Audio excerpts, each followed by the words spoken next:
이는 성령으로 잉태하사 동정녀 마리아에게 나시고 본디오 빌라도에게 고난을 받으사 십자가에 못 박혀 죽으시고 장사한 지 사흘 만에 죽은 자 가운데서 다시 살아나시며 하늘에 오르사 전능하신 하나님 우편에 앉아 계시다가 저희로서 산자와 죽은 자를 심판하러 오시리라.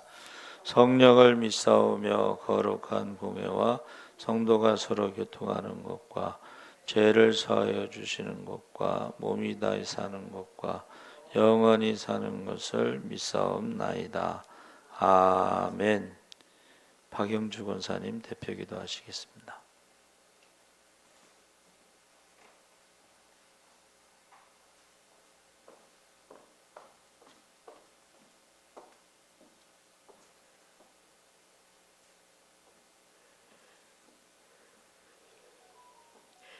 사랑하는 하나님 아버지, 은혜와 사랑에 감사합니다. 주님을 만나는 자리에 있게 하시니 너무 감사합니다. 코로나에 얽매이지 않는 자유하는 마음을 주셔서 감사합니다. 예배를 먹는 어떤 장애물과도 타협하지 않게 하시고 능히 이길 수 있는 믿음을 주시옵소서. 온전히 하나님만 바라보며 하나님만 기쁘게 하는 삶을 살게 하시옵소서. 이 땅은 죄의 구렁텅이입니다. 우리를 불쌍히 여겨주셔서 죄와 싸워 이기게 하시고 날마다의 통하며 회개하게 도와주시옵소서. 무엇보다 이 나라를 지켜주시옵소서. 악의 손이 안 뻗친 곳이 없습니다. 하나님 도와주시옵소서. 믿음의 사람을, 능력의 사람을 보내주시옵소서. 이 땅을 기도하는 거룩한 땅으로 바꿀 지도자를 세워주시옵소서. 주님, 어린이들과 청년들의 부흥이 일어날 수 있도록 부모의 간절한 눈물의 기도가 쉬지 않게 하여 주시옵소서. 보기에 좋아 세상으로 갔던 주님의 자녀들이 재림의 때임을 깨닫게 하셔서 성전을 찾을 수 있게 하시옵소서. 우리 교회가 하나님의 교회요 진리의 기둥의 터가 되게 하여 주셔서 작은 교회의 희망이요 개척교회의 모델이 되게 하여 주시고, 우리 목사님 영권, 인권, 물권을 풍성히 부어주셔서 이 땅의 선한 영향력을 마음껏 많이 끼치게 하여 주시옵소서. 전해주실 말씀에 기름 부어주셔서 우리 모두가 은혜 받게 하시고 우리의 심령과 입술이 변화되어 남을 살리는 말, 창조적인 말, 믿음의 말, 덕스러운 말을 하여 주님을 증거하게 하여 주시옵소서. 사탄막이 틈 못하게 하여 주시고 주님 홀로 영광 받아 주시옵소서. 내 삶의 모든 것 대신 예수님의 이름으로 기도합니다. 아멘.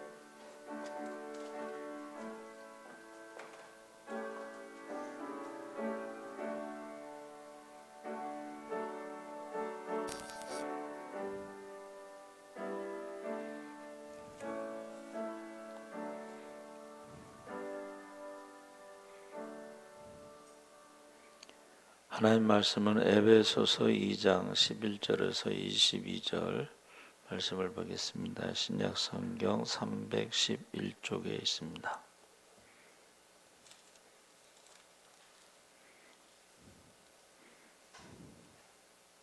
(2장) 11절에서 22절까지 우리 다 같이 읽겠습니다.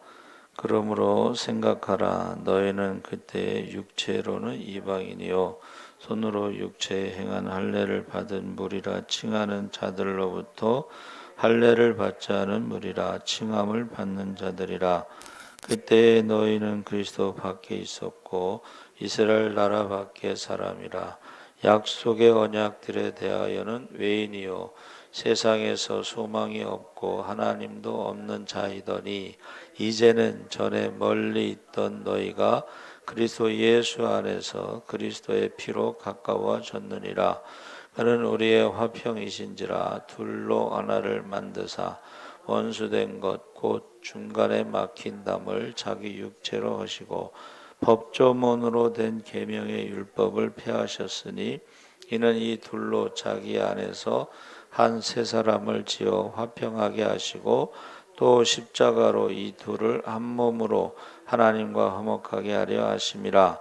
원수된 것을 십자가로 소멸하시고 또 오셔서 먼 데 있는 너희에게 평안을 전하시고 가까운 데 있는 자들에게 평안을 전하셨으니 이는 그로 말미암아 우리 둘이 한 성령 안에서 아버지께 나아감을 얻게 하려 하심이라. 그러므로 이제부터 너희는 외인도 아니요 나그네도 아니요 오직 성도들과 동일한 시민이요 하나님의 권속이라. 너희는 사도들과 선지자들의 터 위에 세우심을 입은 자라. 그리스도 예수께서 친히 모퉁이 돌이 되셨느니라. 그의 안에서 건물마다 서로 연결하여 주 안에서 성전이 되어가고 너희도 성령 안에서 하나님이 거하실 처소가 되기 위하여 그리스도 예수 안에서 함께 지어져 가느니라. 아멘. 할렐루야. 예, 잘 오셨습니다. 감사합니다. 오늘 말씀의 제목이 이제부터는, 우리가 읽은 11절 말씀에는 12절 말씀에 그때에는 해서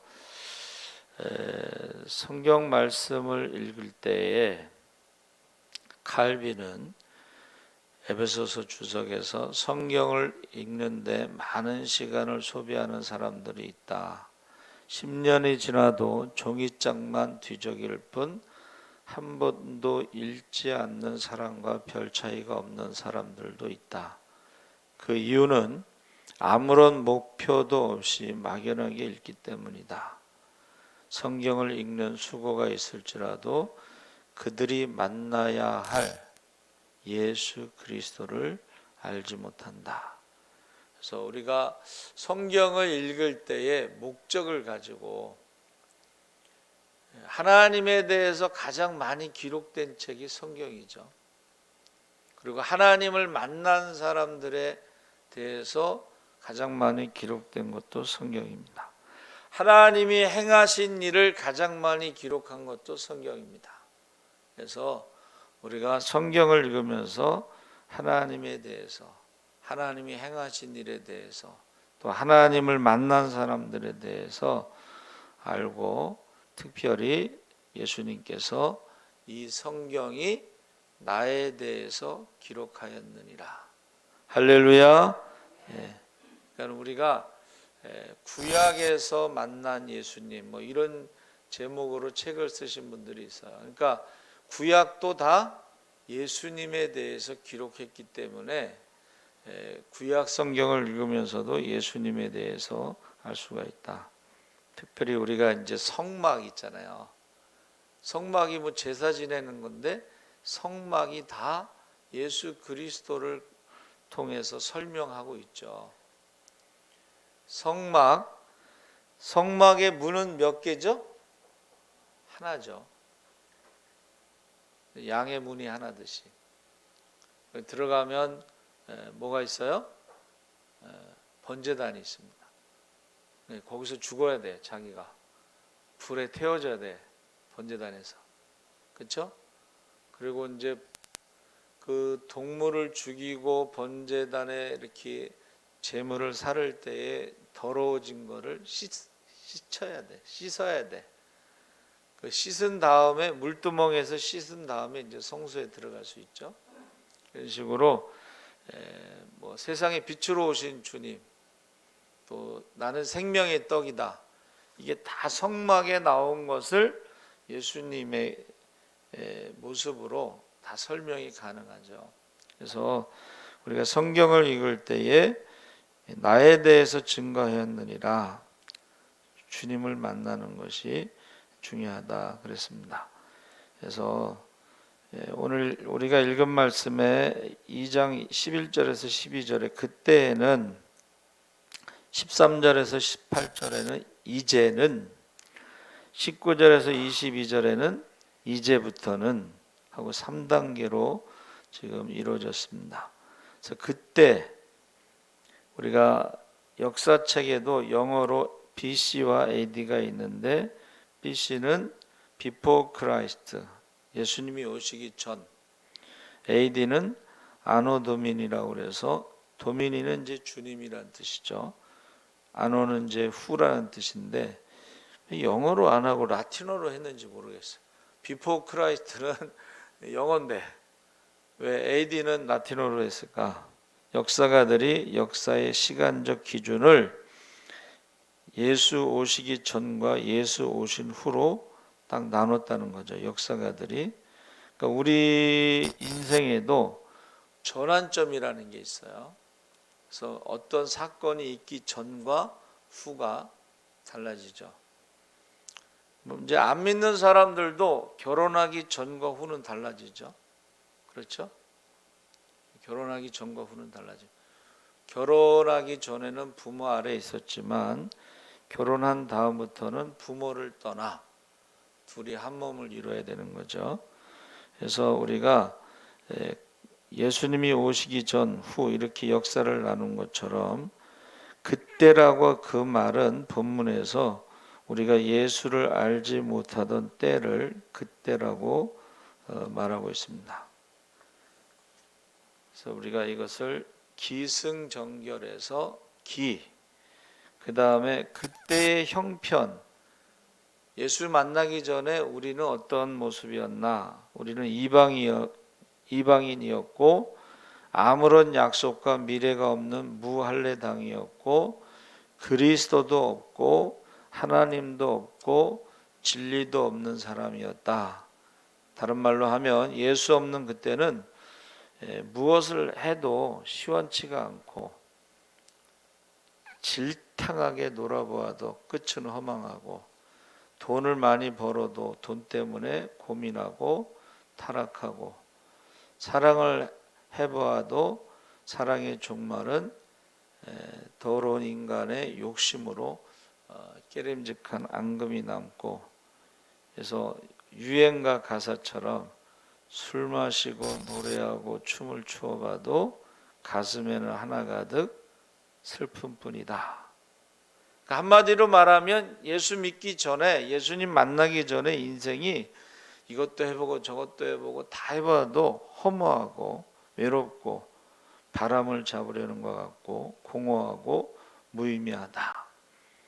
그래서 솔로몬은 전도서에서 다 해보고 그렇게 결론을 내렸는데 여기서 바울이 말하는 것은 만나기 전의 모습을 지금 설명하고 있습니다.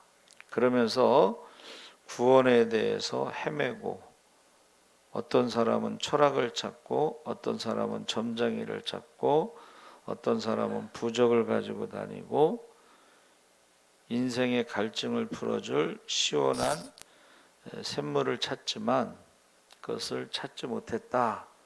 그래서 소망 없는 절대 절망의 그런 상황이 우리의 형편이었다. 그때의 형편은 그랬다는 거예요.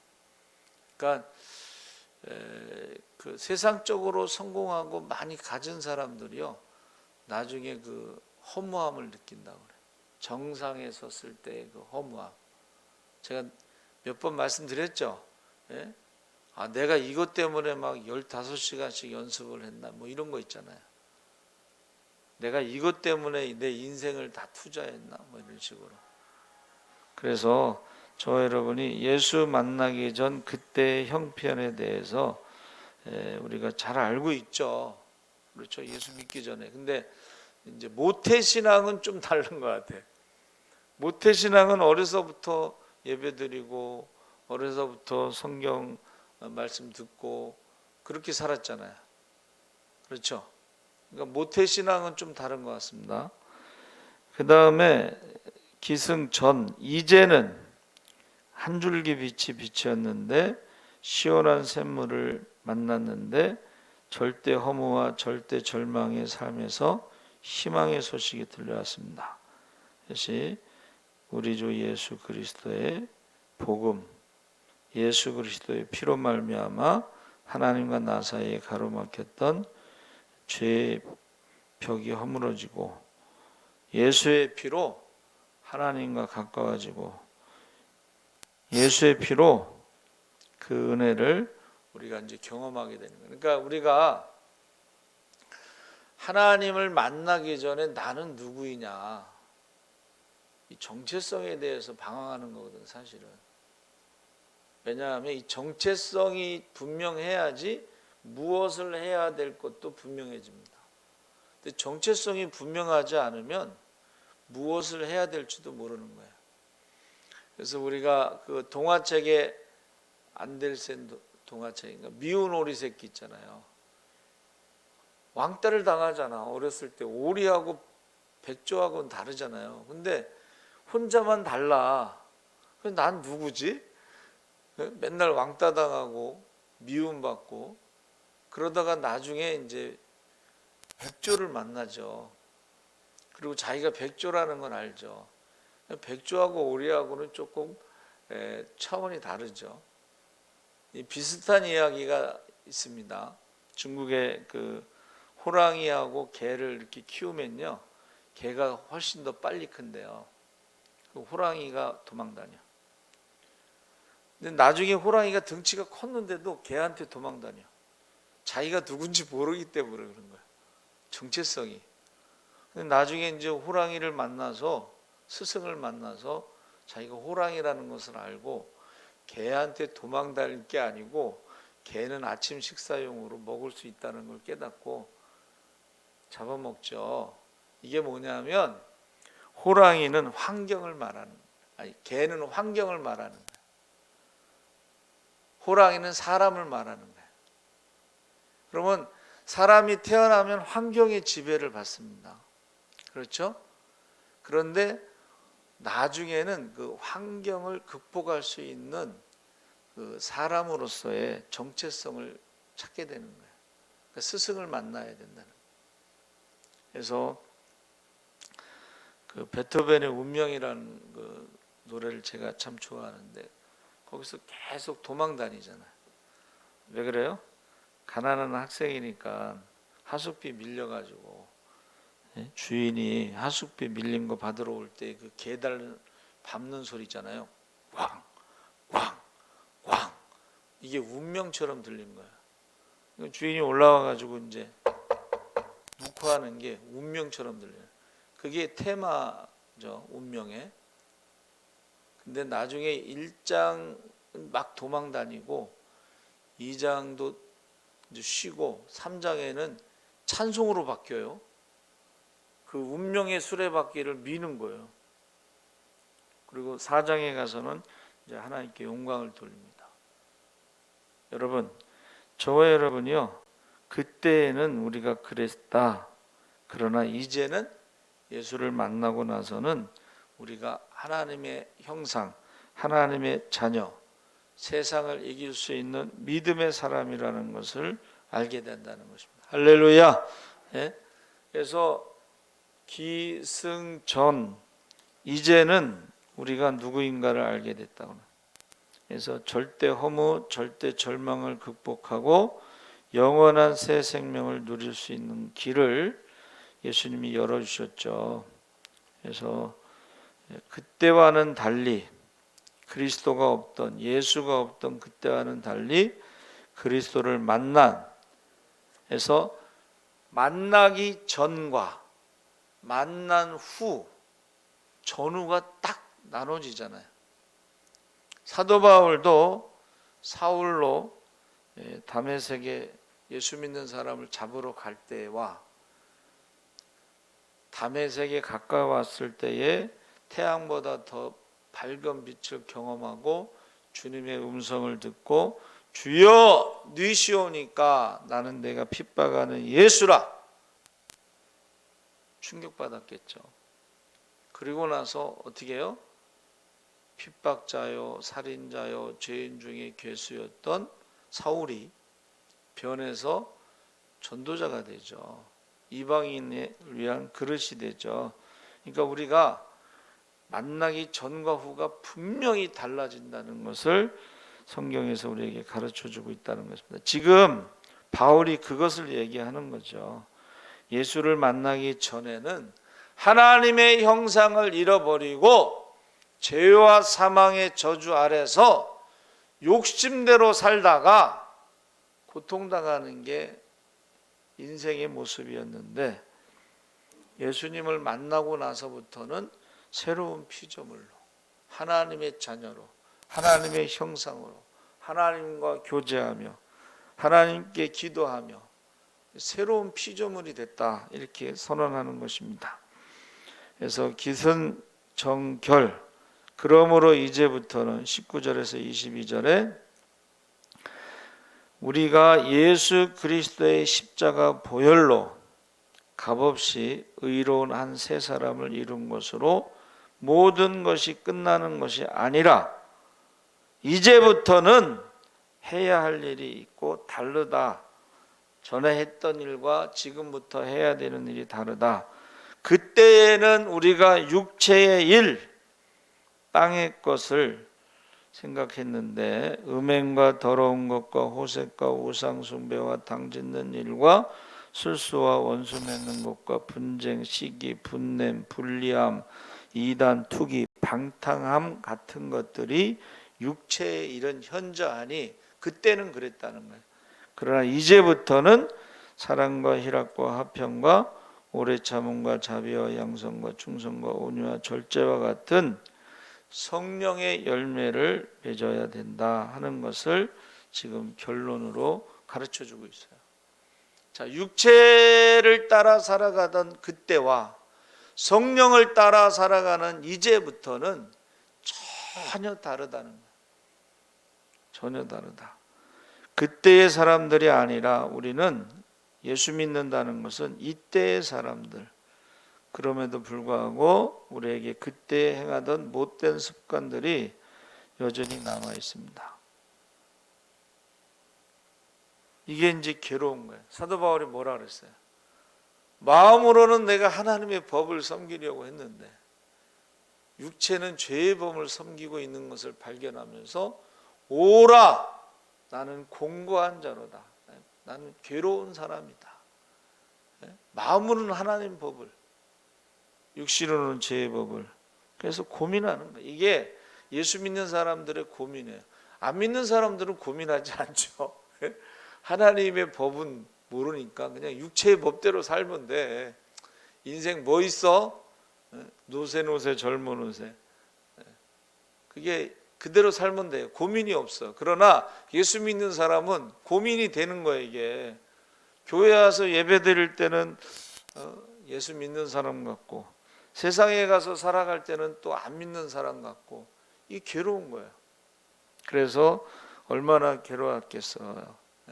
고민하다가 그가 로마서 7장에 고민하다가 8장에 가서 예수 안에 결코 정죄함이 없느니라. 생명의 성령의 법이 죄와 사망의 법에서 나를 해방하였다. 할렐루야. 그러니까 로마서 7장과 8장이 딱 전후가 달라지는 거예요.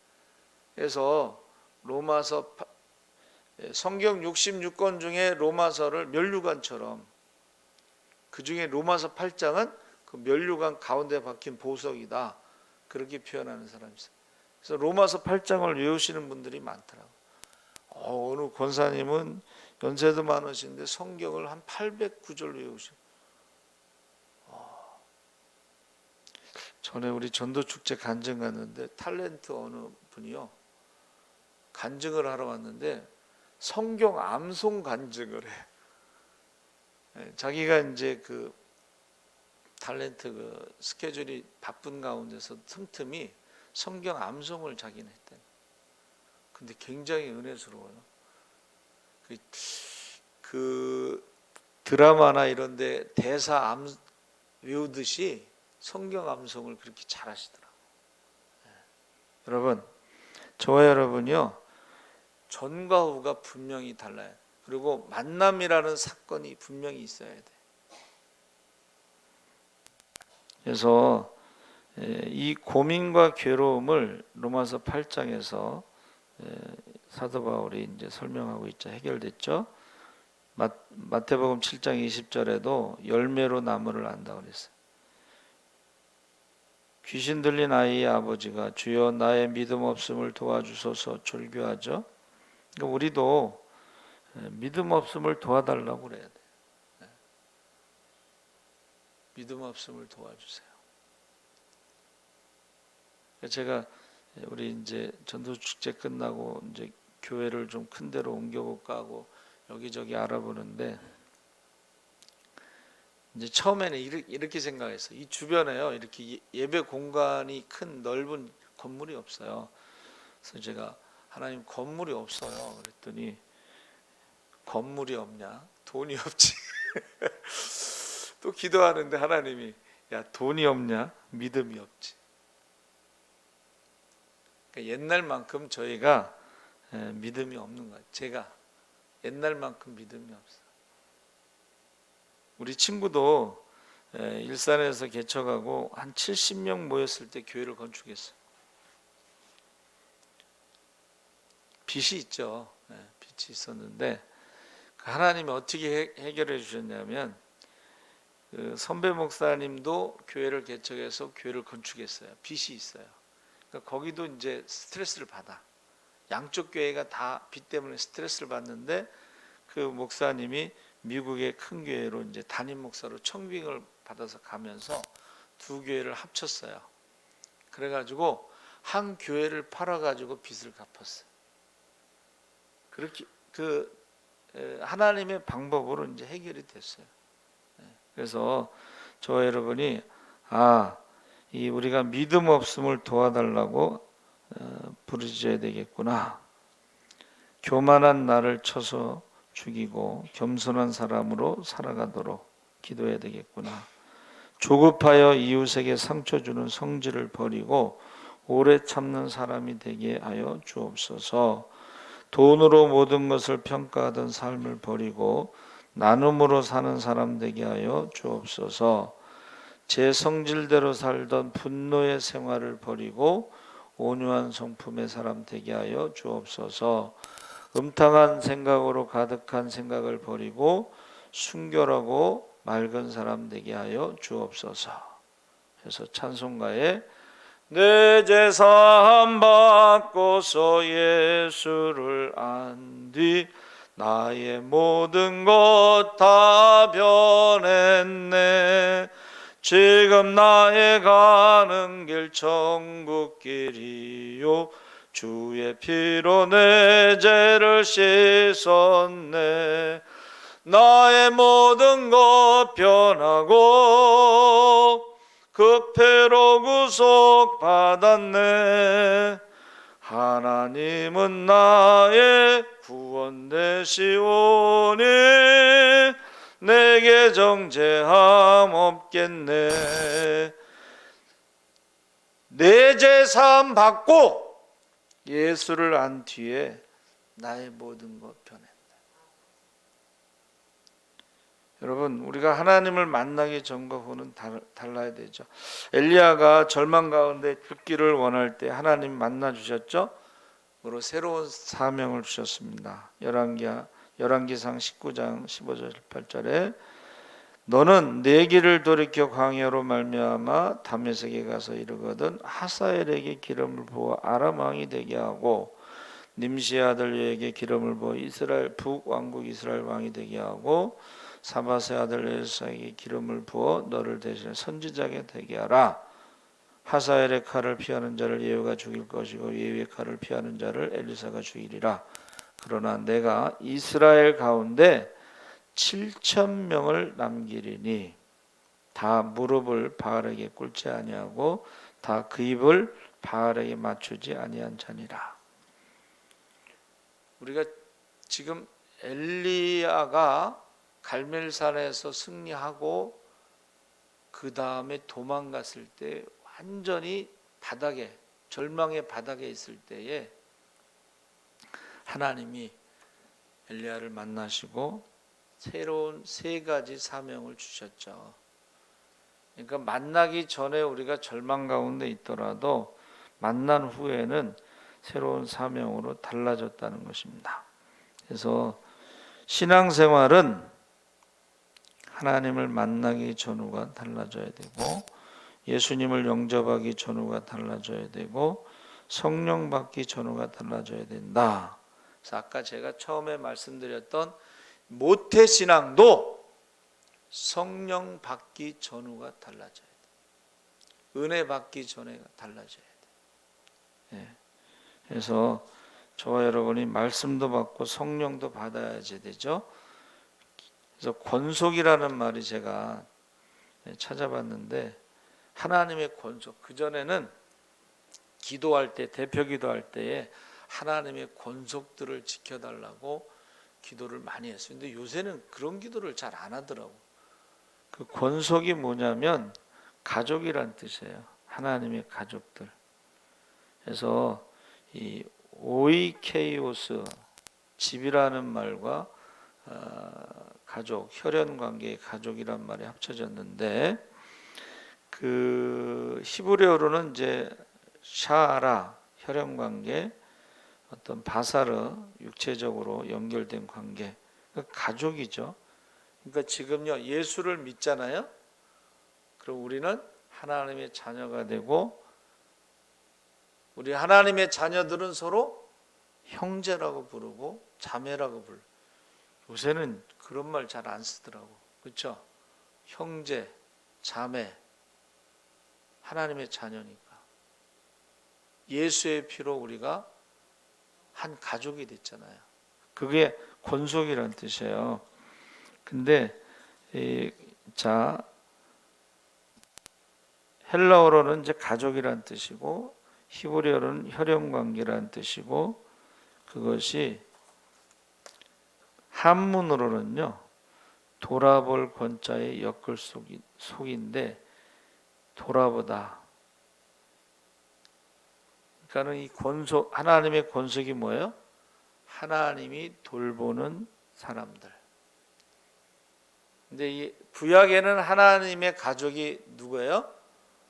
고아와 과부와 나그네와 병든 자와 옥에 갇힌 자와 레위인들이 하나님의 가족이에요.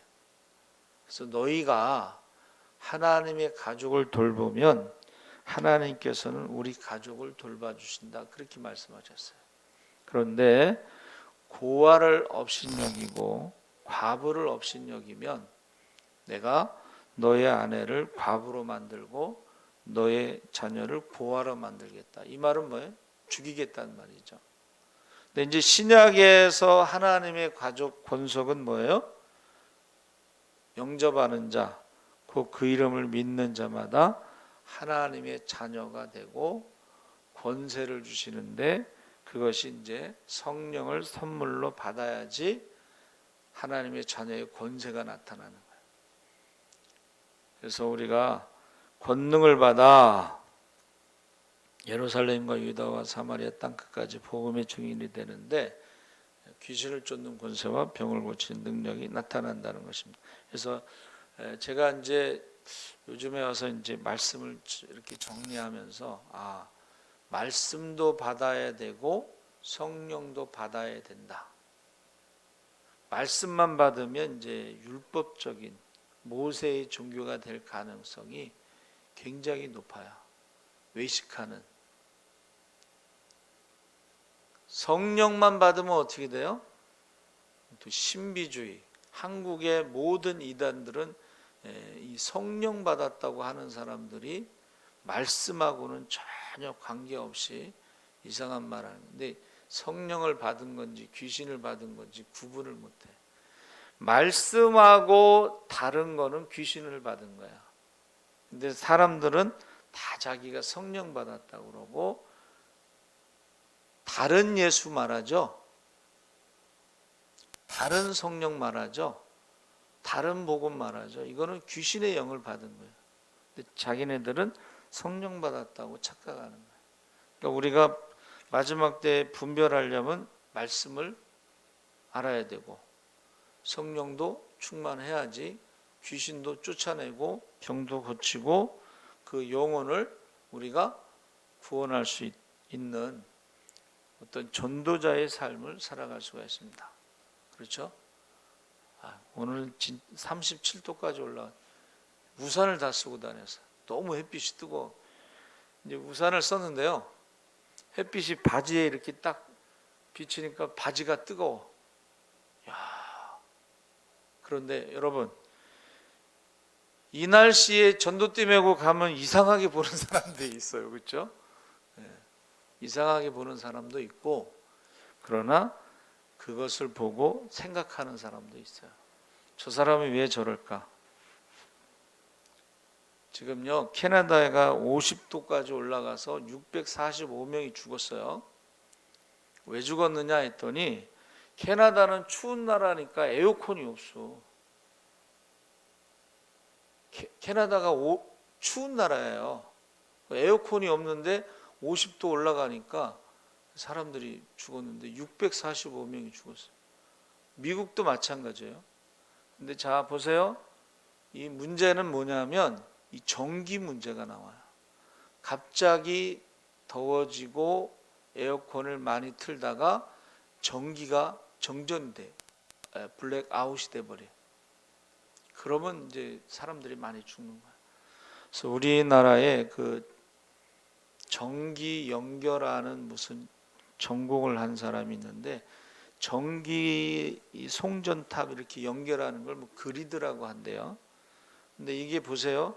이쪽이 과부하가 걸리고 고장 나잖아요.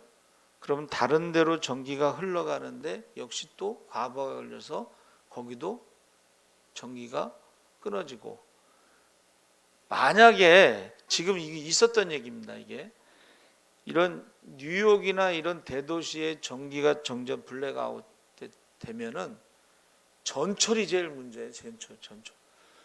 전철이 딱 멈추면 그 사람들 다 걸어서 집에 가야 돼. 그렇죠? 블랙아웃. 근데 지금 우리가 원전을 멈추고 왜 그랬는지 모르겠지만은 중국에서 태양광 발전소 그거 갖다가 한국의 산들을 다 깎아갖고 그걸 설치했는데 비가 50 며칠 오면서 그게 다 무너져 내렸어요. 그래서 지금 원전 다시 돌립니다. 지금 예비 전력이 10% 밑으로 떨어져요. 그래서 지금 이 전기 문제라든가 이런 것들이요, 우리가 감당할 수 없을 정도의 문제가 되는 거예요. 그러면 우리 어떻게 해야 돼요? 지금 정말 기도 더 많이 해야 돼요. 기도 많이 해야 되고, 우리가 지금 사실 더 많이 전도도 많이 해야 돼요.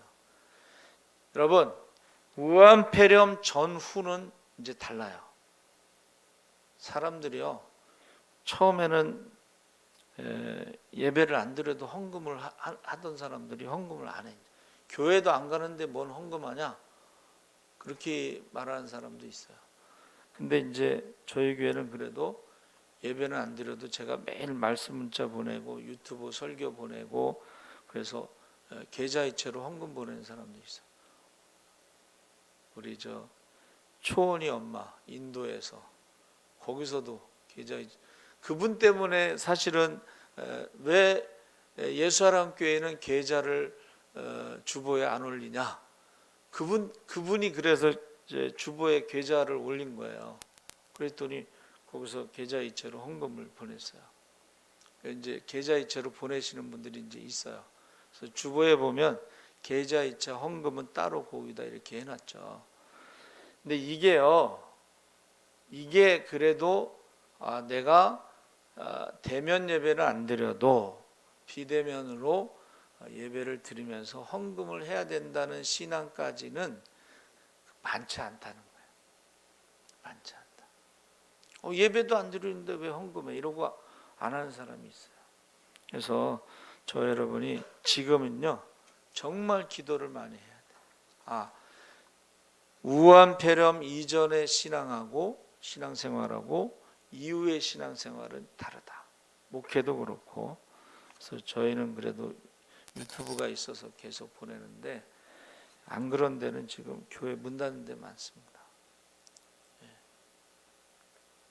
월세 나가고 뭐 이러면 지출되는 건 그대로고 헌금이 없으니까 기도 많이 해주시기 바랍니다. 하나님 아버지, 우리가 예수님을 만나기 전과 후가 다르다는 것을 분명하게 알게 하여 주시옵소서. 성령 받기 전후가 다르다는 것을 알게 하여 주시옵소서.